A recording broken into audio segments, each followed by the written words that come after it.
Welcome to this edition of SHS This Month. I'm Brady Conlon, here with Matt Brown. And let's get into this month's topics.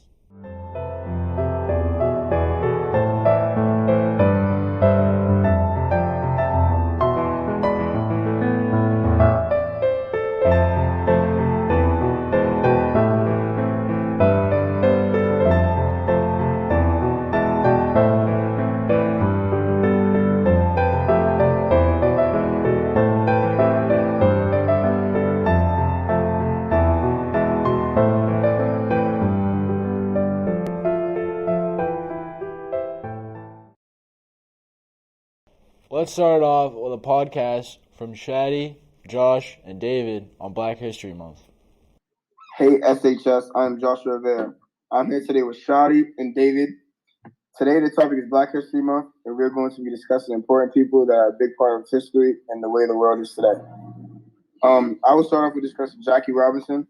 Jackie Robinson is a big part of Black History Month because he was the first African American to play Major League Baseball in the United States during the 20th century.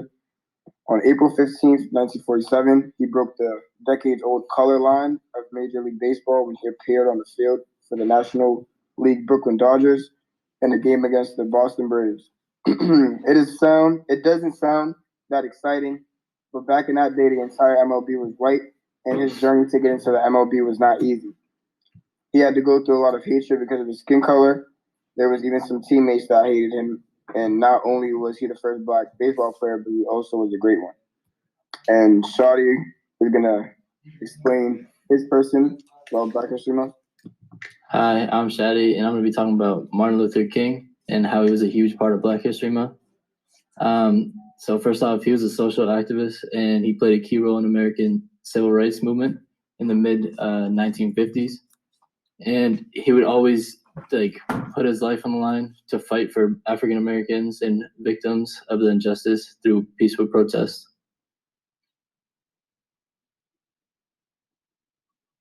Hi, I'm David, and I'm going to be talking about the first all-black starting lineup in NBA history. On December 26, 1964, the Boston Celtics and Red Auerbach, the coach, he had an injured player and decided to start Satch Sanders, which completed this all-black starting lineup. Starting lineup was Sam Jones at point guard, Casey Jones at two guard, Satch Sanders at small forward, Willie Knowles at power forward, and Bill Russell at center. This was a historical moment not only in the NBA but also in Black history. And that's it. Thank you for tuning into our podcast. And now we're going to go over to Sean with a PSA on Black History Month. Good afternoon, SHS. It's currently Black History Month, and to be active, I chose to talk about a specific public figure, Jean-Michel Basquiat. He is a contemporary neo-expressionist artist who heightened separation between wealth, poverty, majority, and minority differences. He actively set his message by doing street art and graffiti throughout New York. Hi, my name is Cameron, and I'm here today with Abiel and Tevin to talk about Black history. So first question, who is one African-American person that you guys look up to personally? I myself very much look up to Drake because he's just an amazing artist, and he has made various strides in the way of charity and just helping the less fortunate. All right, so what about you, Abiel? I think it's Obama because he showed me that anyone can become president at a given time. He showed he broke the boundaries. And yeah, that's it. But what about you, Tevin? I'm gonna have to go with LeBron James because I feel like he was a really good athlete and he really set the bar up high for a lot of players to come in more and more in basketball, and I feel like he was a great model figure for when you think basketball, you think him, and he's a great person. Yeah, very, very true. So taking it back all the way to the 60s and the civil rights movement, who do you guys think were key factors in moving it along? I myself would obviously have to go for Dr. Martin Luther King. I mean, this man was marching with the people, He went to jail for them. I mean, he was the voice of the people, specifically African American people, and he died by it. And because of it, and it's sad that it had to go out like that, but it just happened. But what about you, Abiola? One is like Malcolm X. Like, even though it was kind of like aggressive with it, like where it was coming from. Like he had black people's like best interest in mind. So what about you, Tevin? I feel like Rosa Parks was a good one because what she did was very underrated and like actually really pushed people forward. In the whole bus situation, and I feel like she deserves a appreciation amongst all the other people. So think about what times they had to struggle through and grow up in. What do you guys think that you would have done if you had to grow up during segregation? So what about you, Abiola? I'd probably get like more like worse looks, be called slurs, wouldn't be able to go to like white schools. Like it would be pretty bad. Like it'd be like hate crime against. You know what I mean? That's it.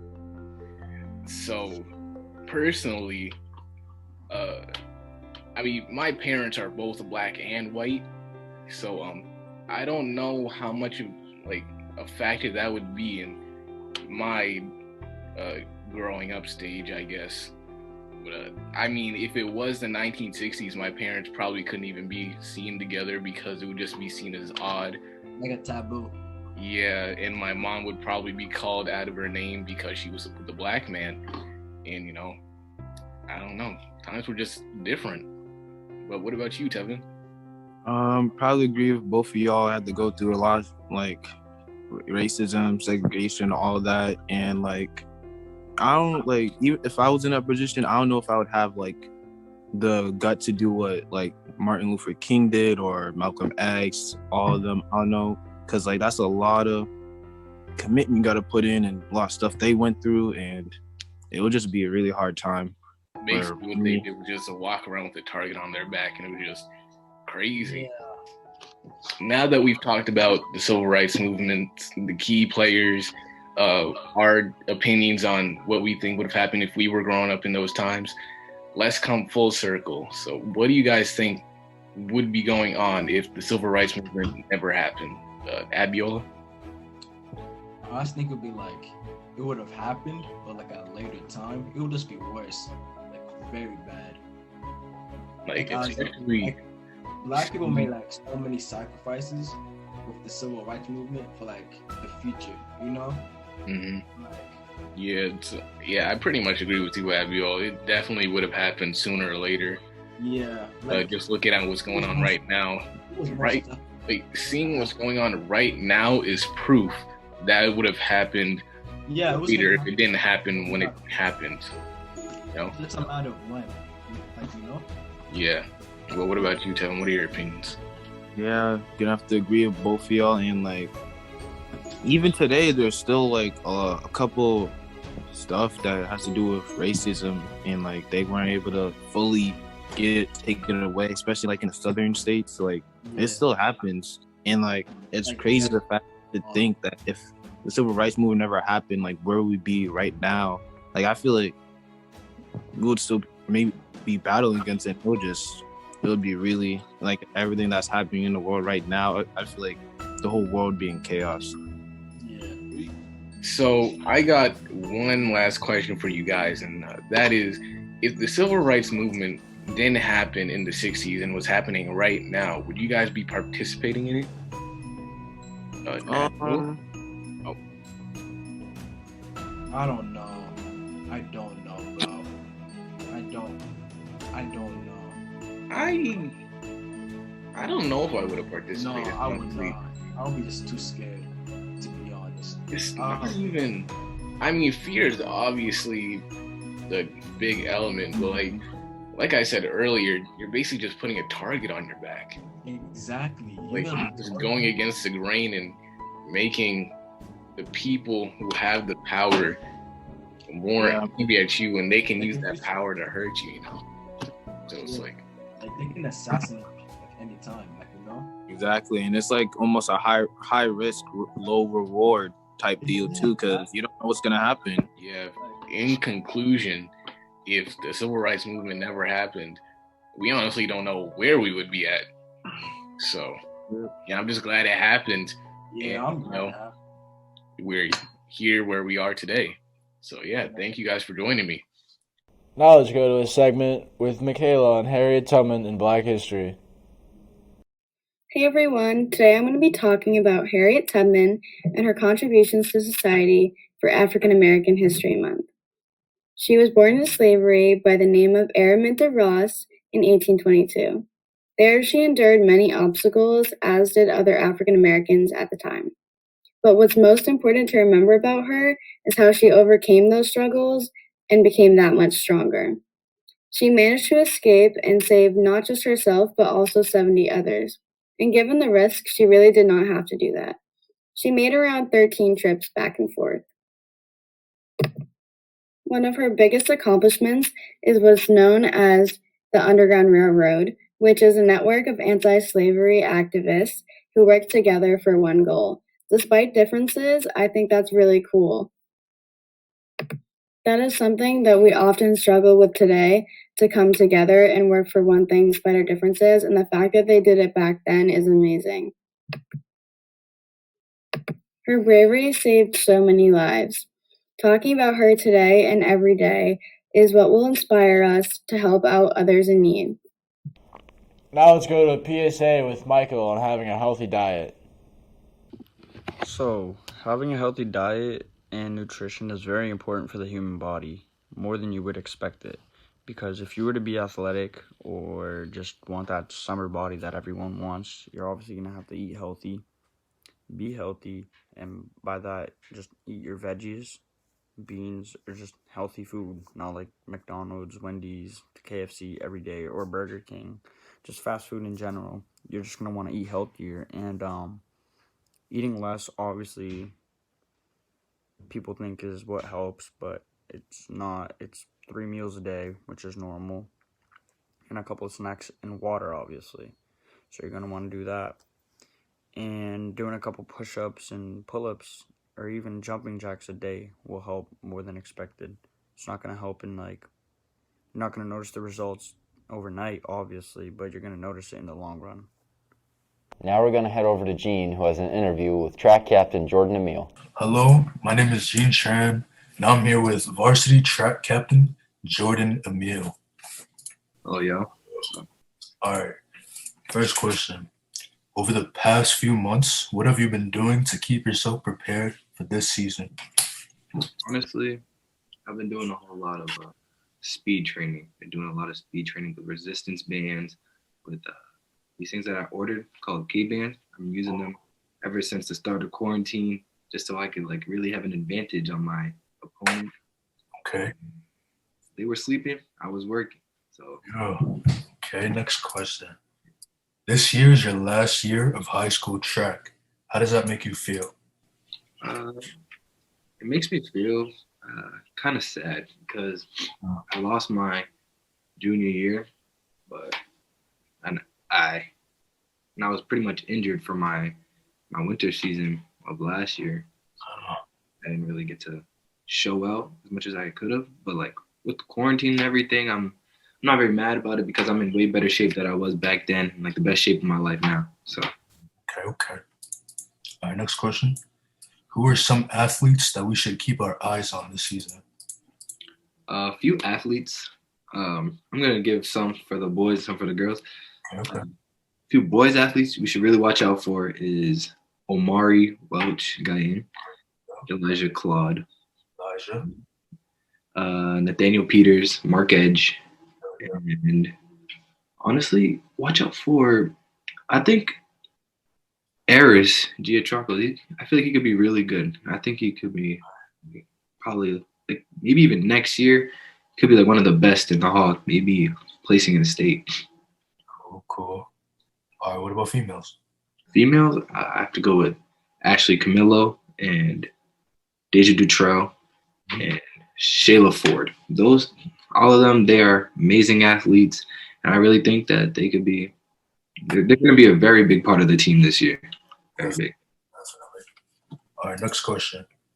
What's your favorite part about competing? My favorite part about competing is just like the atmosphere. Honestly, that's probably the reason why I chose football. I mean, I chose track over football. Honestly, I just like how everybody's competitive, but keeps like a good attitude. Everybody like understands. It's like in track, it's easier to make friends. Like they're also your enemies, but they're your friends at the end of the day. Like you guys help each other out, anything you can. It's just like it's like a good environment. I love the track in general. Okay, and last question, right? Do you plan on continuing track in college? Yes, I do. I do plan on continuing it, sir. All right, well, thank you. Thank you for coming. I appreciate you answering these questions for me. I got you, G. Thank you, bro.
Attention students and faculty.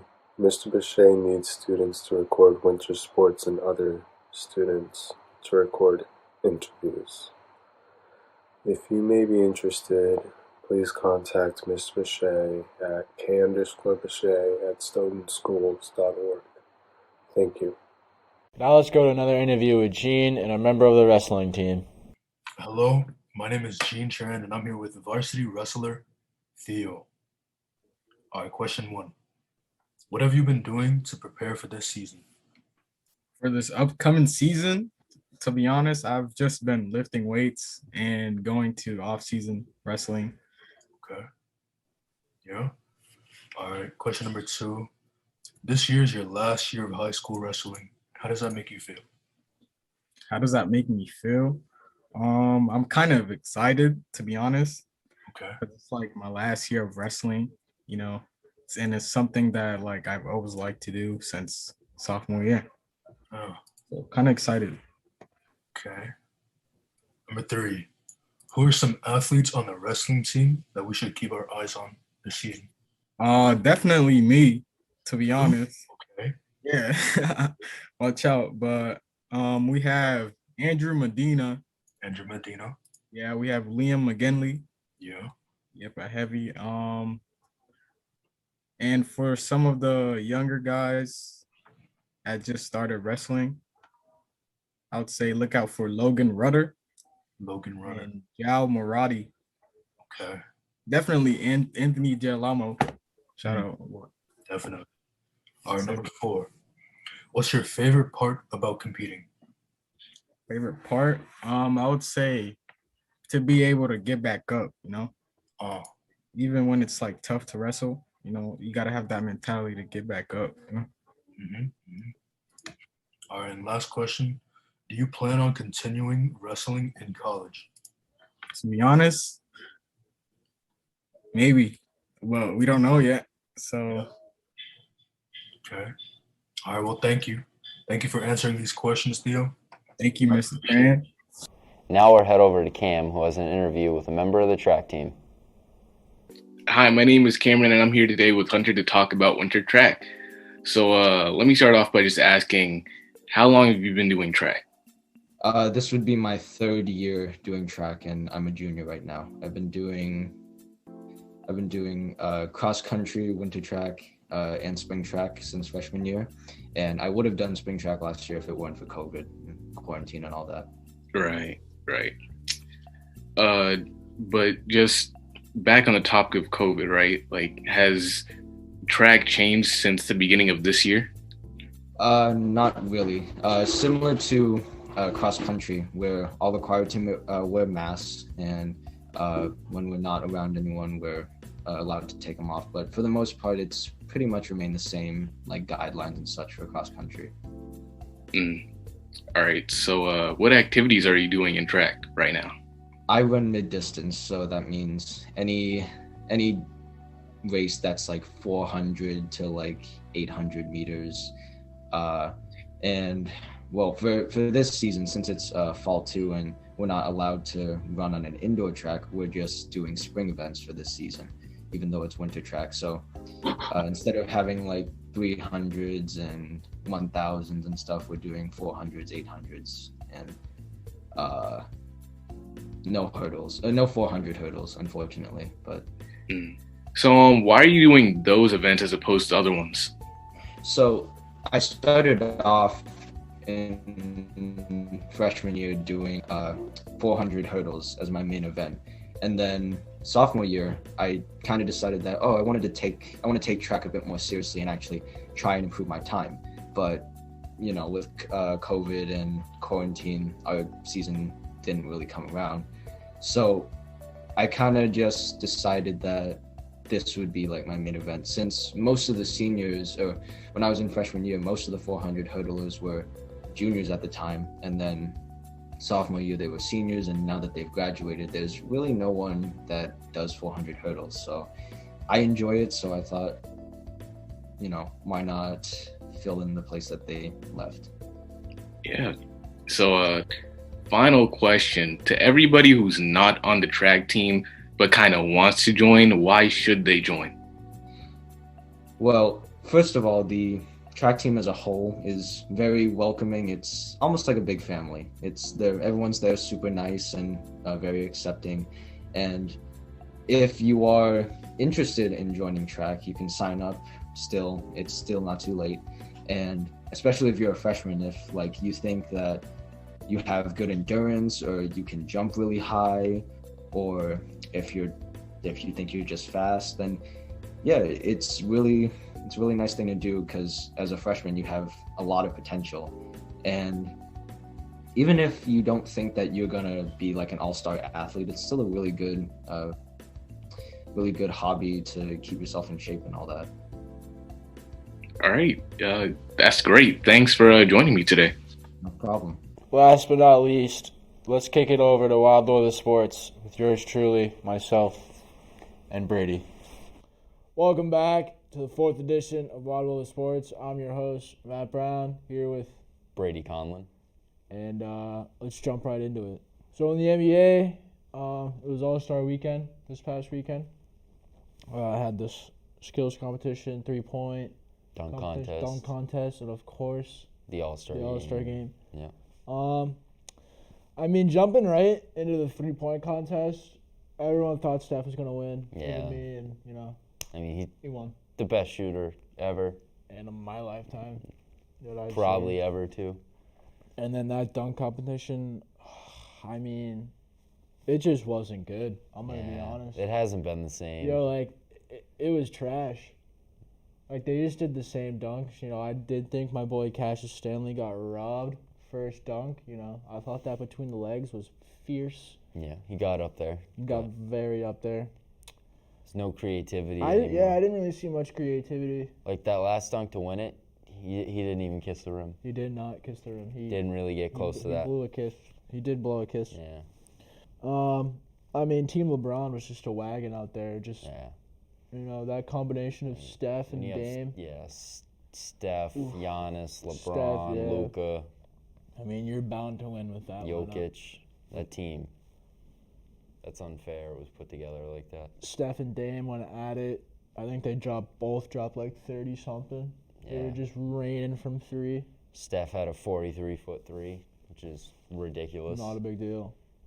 Then Giannis winning that MVP, going 16 for 16 on shooting. 100%. That's pretty good. Yeah, that's not bad. It's not bad. I mean, yeah. I mean, it's not horrible. We got Sabonis. Sabonis Won winning the skills. that won the skills skills. competition. Another Yo, big, how about the guards not winning that? Chris yeah, Paul? I don't get it. Big men dominate that lately. I have no idea. Big weekend in UFC. UFC 259 was this weekend. You know, saw a lot of big time fights. A lot of titles. What was it? Nunez versus Anderson. She put her to sleep in 2 minutes, 3 seconds, something like that. Then we had that disqualification. With That knee to the Jan head. Sterling. It was not a cool play, man. Yeah, that was. Not a cool play. Knee was on the ground. And then that main event. Then the main event. How about that? Jan versus Adesanya. Yeah, I would have thought Adesanya, but I mean, he just got overpowered by a stronger man.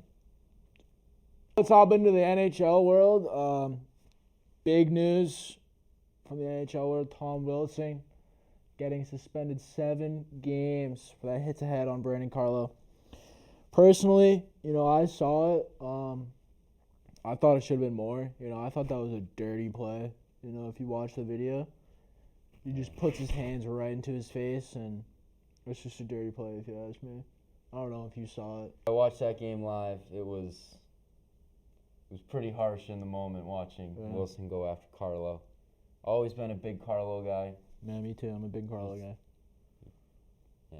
I mean, it was tough to watch It's one tough of your, to see you know, one of your guys go down like that. I mean, even one of your top defensemen go down. You know, he's a pretty big. He's There's a pretty big role on that He's a team. moose. He'll be back. Yeah, he'll be back. Tough kid. Speaking about the Bees, you know, Bees have been slacking lately. Mm-hmm. You know, 2-1 shootout loss to the Islanders, and then 1-0 loss to the Devils a couple days ago. You know, that Devils loss was a tough one. You know, Devils scored a goal in the third period, really killed us. And that Islanders game, you know, I don't think we just can't win when we go to Long Island and play the Islanders. We haven't. I don't know what's going on. Bees, they haven't been playing that good lately. You know, they need to get back to their ways. They need to get back to their Stanley Cup, you know, performing ability. Yeah, You know, they'll figure it out. Yeah, They're too talented not they'll to figure it out. Now in the NFL world, we got some big news, breaking news, free agency news. J.J. Watt to the Cardinals. How do we feel about this? I don't understand it. I mean, if he's chasing a Super Bowl this late in his career, why wouldn't he go to the Chiefs, the Bucks, Packers, Steelers, any of those teams? But he chose Arizona Cardinals with a coach that's not really that great, it seems. And I mean, Kyler Murray could be great, but he's not yet. So we'll have to see. But I think they're a solid young team. You know, I think they got a solid defense. You know, that two-edge presence with Chandler Jones and J.J. Watt gonna be. Reports they're cutting him. Really? Because the money. This just in. Don't want to pay him, so there's chance they cut Chandler. Oh, So I don't really get it. I don't get it. You know, I think it's just a fresh start for the guy. He's kind of been locked up, kind of stuck in Houston. Yeah. You know. Thank you for tuning in to this edition of SHS this month. I'm Brady Conlon here with Matt Brown. And we hope to see you next month.